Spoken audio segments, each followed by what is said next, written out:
Le cross était une activité obligatoire qu'on allait faire, qui allait mobiliser beaucoup d'élèves. Et on a réfléchi à comment transformer en quelque chose d'utile. L'idée du projet du cross solidaire est de mobiliser cet argent pour des communautés qui en ont besoin.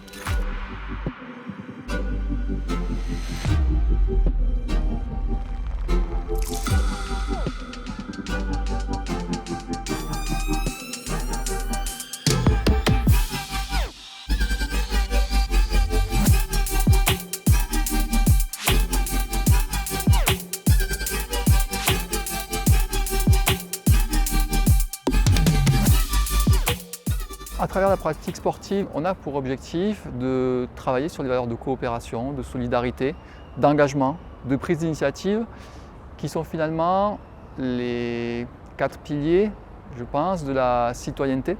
C'est des valeurs de quoi? Des valeurs de partage, des valeurs de fraternité, on a dit solidarité, on peut dire aussi égalité. Hein?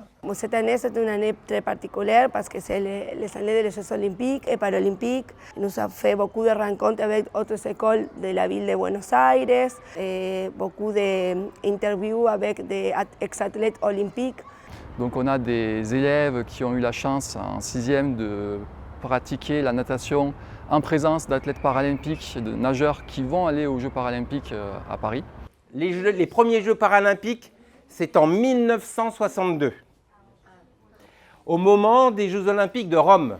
Nous avons la chance d'être en face d'un institut qui s'appelle l'INCUCAI, un institut médicalisé qui travaille avec des personnes en situation de handicap et qui les aide à travailler, y compris sur le plan sportif justement, avec leur handicap, à le dépasser ou à le compenser plutôt. Et donc on a la chance de pouvoir à certains moments de l'année, alors en particulier cette année évidemment, mais pas seulement, on a déjà travaillé avec eux dans les années précédentes, à travailler avec les enfants, leur faire découvrir ce que c'est, vraiment in situ. J'ai été assez agréablement surpris par la curiosité des élèves. Et c'est peut-être ce qu'on cherche à développer chez nos élèves, la curiosité vers quelque chose qui est différent d'eux, la décentration de soi.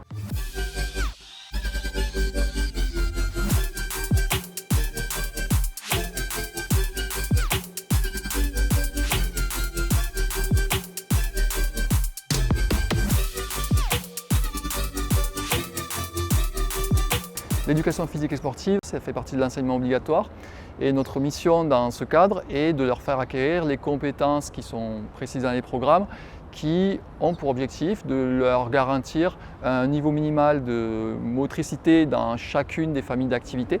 Le sport scolaire, qui est incarné par l'association sportive dans chaque établissement, a pour objectif de prolonger l'expérience qui est proposée en éducation physique et sportive en permettant également d'offrir un cadre aux élèves qui leur permettent de s'exprimer et prendre davantage d'initiatives sur le plan citoyen, notamment le rôle de jeune officiel, mais les rôles de secrétaire adjoint, président adjoint de l'association sportive. Étant que prof de danse, j'organise l'examen pour les jeunes juges, qui consistait en regarder une production de copains et faire des corrections, des critiques de façon positive. Chez nous, la formation des jeunes officiels, c'est quelque chose d'assez récent, puisqu'on a commencé l'année dernière en se donnant l'objectif de former un maximum de jeunes officiels, quelles que soient les activités qu'on proposait à l'association sportive.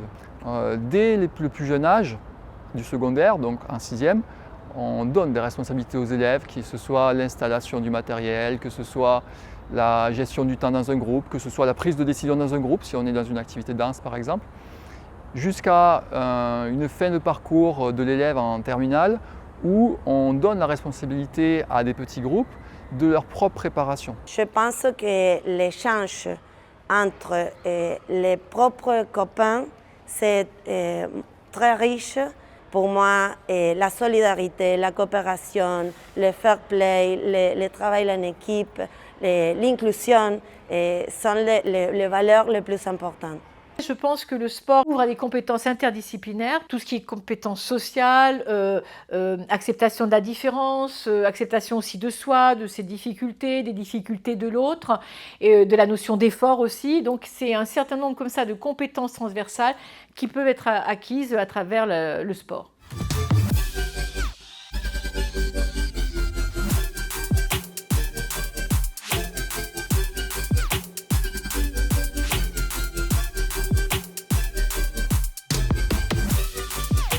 On a essayé cette année de mobiliser toute la communauté éducative autour de la question du sport, avec un S majuscule et au sens large. Donc nous avons travaillé sur un projet d'enquête sociologique sur les pratiques sportives des élèves du lycée Jean Mermoz. Les élèves ont formulé des questions de façon à adapter au public qu'on voulait cibler. Et puis ensuite, la collecte des données.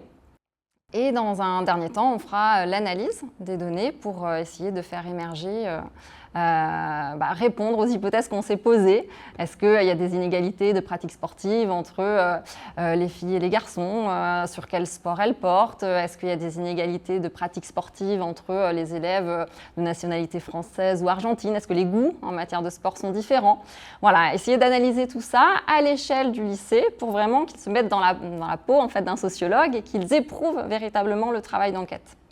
En très petite section, on a une enseignante qui a travaillé sur la lecture d'histoire autour des Jeux Olympiques. Alors aujourd'hui, on travaille sur les Jeux paralympiques. On regarde une vidéo sur des joueurs paralympiques. Je pense qu'on va s'inspirer d'eux et de leur histoire et on va devoir expliquer en utilisant les mathématiques et l'anglais pour faire comme une présentation sur un plateau de télé. Également, en mathématiques, une enseignante va proposer aux élèves d'une classe de 5e de construire un jeu autour des athlètes qui permettra de travailler sur le calcul mental et qui permettra aux élèves de découvrir les performances qu'ont réalisées les athlètes. On n'est pas là simplement pour faire acquérir des compétences ou acquérir de nouvelles connaissances, mais vraiment pour redonner du sens à tout ça, pour en faire un citoyen de demain. Enfin, j'y crois vraiment, il n'y a pas que les lycées français qui font ça, bien sûr, mais je pense que nous, en tout cas, dans nos institutions, on le montre dans les cours et à l'extérieur des cours par tout ce croisement qui existe.